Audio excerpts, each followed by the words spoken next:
Hi everyone, Crista Cowan here with another episode of the Barefoot Genealogist. Today we are going to be talking about Story View, which is a new feature in your Ancestry.com online trees. Now, not everybody has Story View yet. We started rolling it out to just a few users just to kind of see how it worked and how they used it. We're slowly activating it for all user accounts.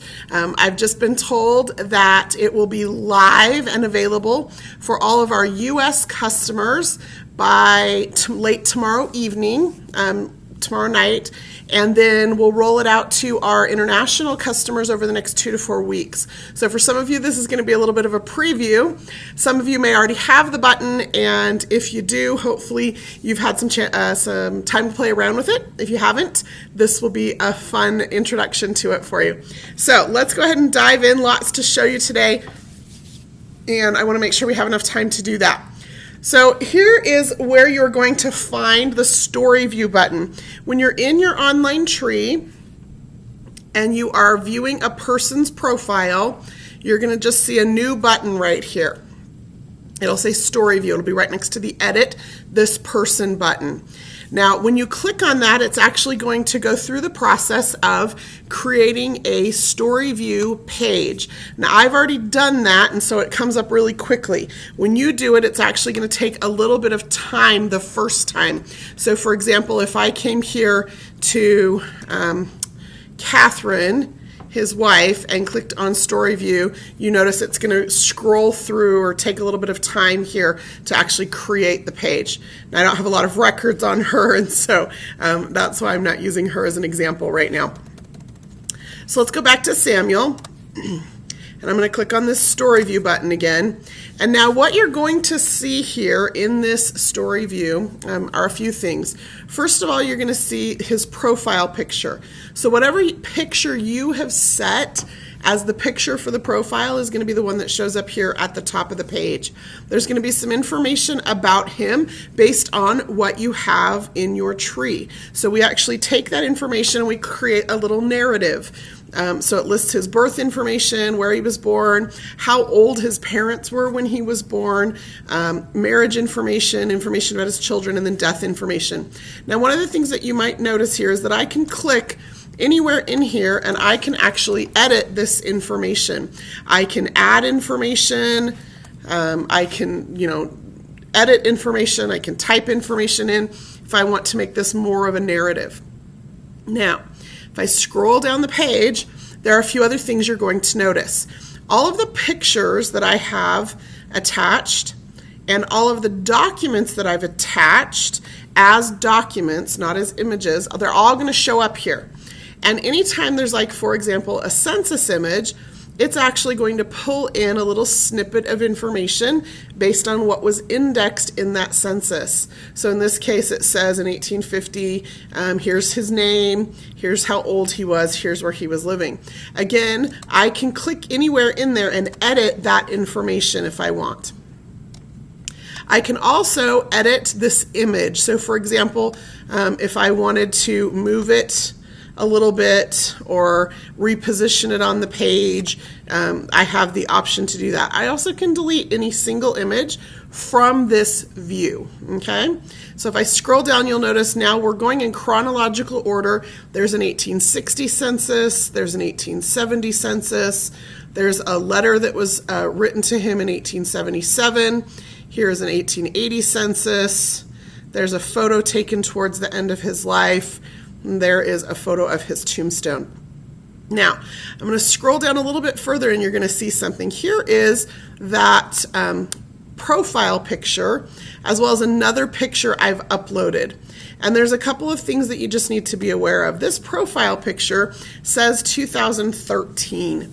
And that means it's out of order on this little timeline or this story view of his life. And so here's the deal. When you upload photos or when you scan photos, they're given a date stamp. And that date stamp is the day you scan or upload the photo. What you need to do is actually go in and edit the date information on the photo or the document or the image, much like I did with this letter up here. So this letter, I actually scanned it in, I think, 2007 or 2008, but the letter is dated March 8th, 1877. And so I actually put that as the date of the document, which then puts it in the correct chronological order. Okay, hopefully that makes sense. Let me just show you where you can do that. If I go back out here to my media gallery, I can click on any single piece of media and it will take me to the page there for the image, and then I can edit the information about this particular image. So I could add a date here of, January 1881, and click Update Photo.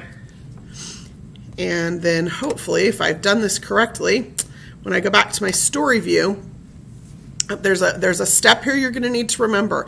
Anytime you make any edits on the profile page and you want those edits to show up here in the story view, just need to click Import from Person page and it will just refresh the information on that page with the edits that you have made.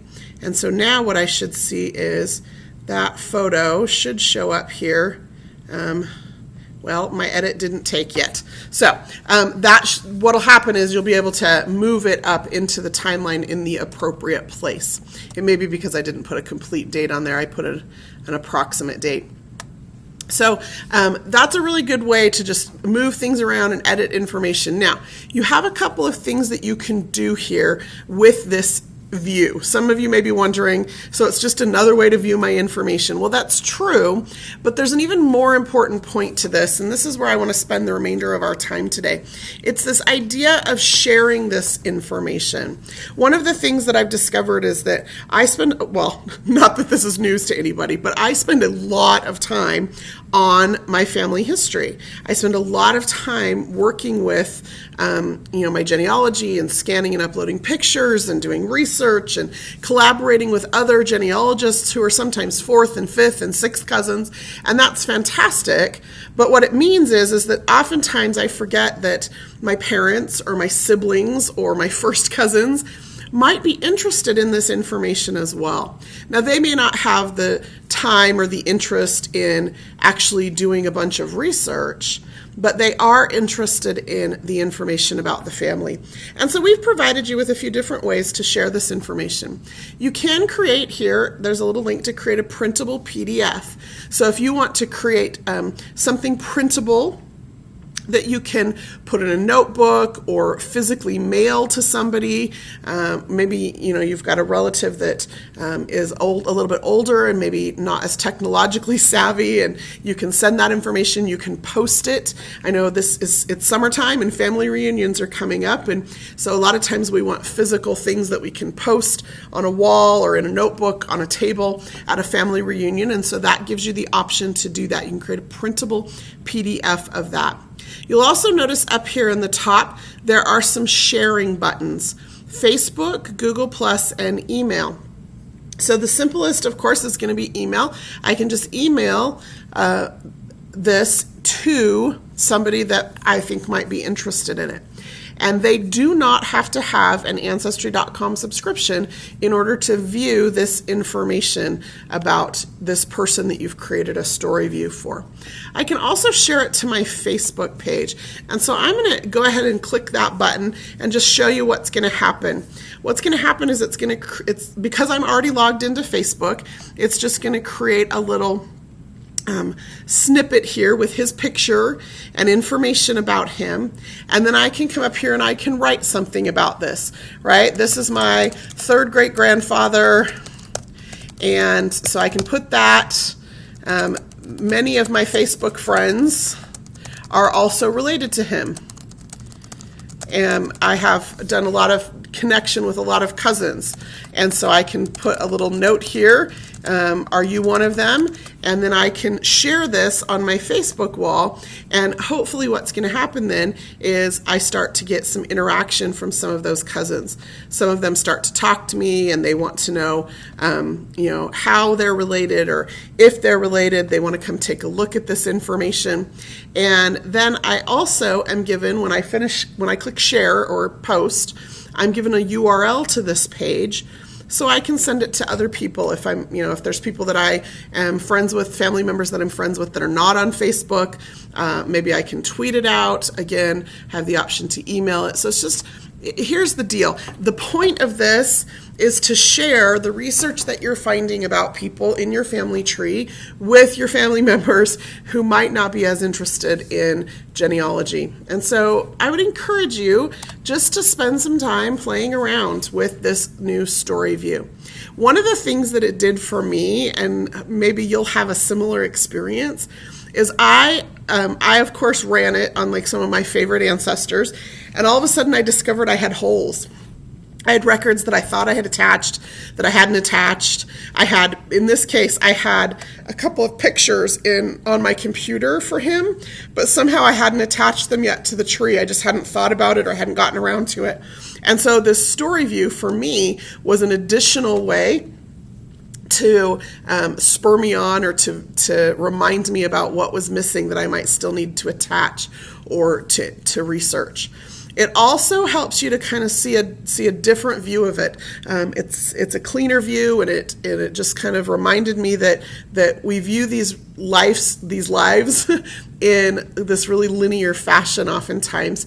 But all of a sudden I started thinking about, well, if his mom was 28 years old when he was born, how old was he when each of his children were born? And I started looking at that kind of information and making sure, first of all, that I had accurate information, but then second of all, just trying to figure out what else I could add to the timeline of his life that might make that a richer story, or that might put his life in context for me. So personally, it was a really great experience for me to click this story view button and see what happened and how the different view of his life helped me with my research. But then, of course, there is that piece of sharing that information with your family. So let's just do a quick review of a few things. Everything on the story view page is fully editable. You just have to click wherever the typing or the words are, and you can edit any piece of information there. When you put media in, it needs to have the date of the event portrayed in the picture or the document, not the date the photo was taken or the document was scanned, so that it'll show up in the correct place, in the correct order in the timeline. And then if you make changes from the profile page, if you change information or add information or update information, you just want to click that import button again to refresh that page or that story view so that that information comes up correctly. And then finally, and this is the most important thing, you're going to want to share that with your family. Again, I just can't emphasize this enough. This idea that we put so much time and love and energy and effort and money into creating these beautiful family trees that document the lives of our ancestors. And while some of our family may not be as interested in putting in that kind of time and energy, they are still interested in the lives of these people that we're discovering, in the stories about them. One of the things that I'm actually going to go do here in just a few minutes is actually type up some of the stories that I found and attach them so that they show up in that story view, so that I can share that information with everybody. Our ancestors are not ours alone, and hopefully that is something that can draw you and your family closer together now. We love the dead people, but we live with the living people. So that is all I have prepared for you today. It was just a really quick view of the new story view. Let me just remind you again, if you joined us a few minutes late or didn't understand what I said at first, not everybody has that story view button yet. We will be rolling it out to all of our US users tomorrow night. So that will be June 26th, the night of June 26th. All of our US users should have that. If you don't have it tomorrow night, look for it first thing Thursday morning. Then we will be rolling it out to our international users over the next 2 to 4 weeks. So keep an eye out for that. Hopefully you'll see it soon and you can play with it. That's all I have for you today. Until next time, this is Crista Cowan. Have fun climbing your family tree.